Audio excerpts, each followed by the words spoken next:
একজনের পতনে বা একজন স্বৈরশাসকের পতনে যে বাংলাদেশ রাতারাতি পরিবর্তন হয়ে যাবে এটা আমরা বিশ্বাস করি না। সংস্কৃতি কর্মীর মূল উদ্দেশ্য হচ্ছে ক্ষমতাকে প্রশ্ন করা, ক্ষমতাকে সার্ভ করা না। ওরা যে এই কাজগুলো করছে এগুলো বরঞ্চ আমাদেরকে চোখে আঙ্গুল দিয়ে দেখিয়ে দিচ্ছে 15 বছর আমরা কতটা অকর্ম করে গেছি। ভাই আমার কাছে মনে হয় আমরা ছাত্রদেরকে দিয়ে মানে তাদের উপর অনেক বেশি দায়িত্ব দিয়ে ফেলেছি। এই কাজগুলো তো আমাদের করার কথা ছিল।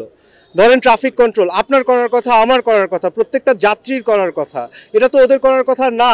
ওরা যে এই কাজগুলো করছে এগুলো বরঞ্চ আমাদেরকে চোখে আঙ্গুল দিয়ে দেখিয়ে দিচ্ছে যে গত 15 বছর আমরা কতটা অকর্ম করে গেছি বা আমরা কতটা ব্যাকস্টেজে কতটা ভূমিকা রাখতে পারিনি। তো আমার তো এটা অবশ্যই ভালো লাগছে এবং আমার মনে হচ্ছে যে এটা ছাত্রদের কাছ থেকে আমাদের শেখার আছে অনেক কিছু, যে আপনি আমরা সবাই এটার জন্য সমানভাবেই আসলে রেসপন্সিবল।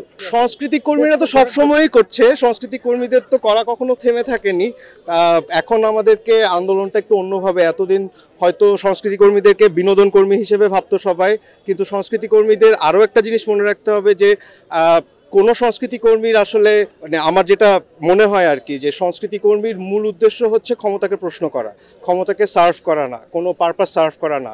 তো তার বলার জায়গাটা আমার মনে হয় এখন একটু ভিন্নতা পাবে আর কি এই নতুন বাংলাদেশে।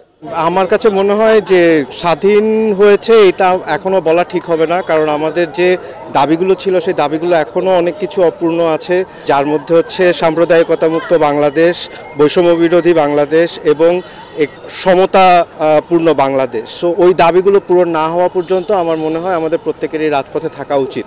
সো সেই উদ্দেশ্য থেকেই আমরা আসলে দৃশ্যমাধ্যম সমাজ থেকে এই অনুষ্ঠানের আয়োজন করা হয়েছে, যাতে আমরা স্বাধীনতা উদযাপনের পাশাপাশি স্বাধীনতার ধরে রাখার যে আন্দোলন সেটাও যেন আমরা চালিয়ে যেতে পারি। আমাদের দাবিগুলো স্পষ্ট করে দেওয়া আছে যে বৈষম্য বিরোধী বাংলাদেশ প্রয়োজন, একটি সুন্দর বাংলাদেশ বানানোর জন্য রাষ্ট্র কাঠামোগত যে পরিবর্তন প্রয়োজন, সেই রাষ্ট্র কাঠামোগত পরিবর্তনের জন্য আমরা এখনো দাবি চালিয়ে যাব, আন্দোলনটা চালিয়ে যাব। আসলে একজনের পতনে বা একজন স্বৈরশাসকের পতনে যে বাংলাদেশ রাতারাতি পরিবর্তন হয়ে যাবে এটা আমরা বিশ্বাস করি না, এবং এই পরিবর্তনের জন্য সবাইকে সচেতন থাকতে হবে, সবাইকে জাগ্রত থাকতে হবে এবং সবাইকে অ্যাক্টিভ থাকতে হবে। সংবাদ, ফিচার ও অনুষ্ঠানের জন্য ভিজিট করুন সংবাদ প্রকাশের ওয়েবসাইট এবং যুক্ত থাকুন ফেসবুক পেজ ও ইউটিউব চ্যানেলের সঙ্গে।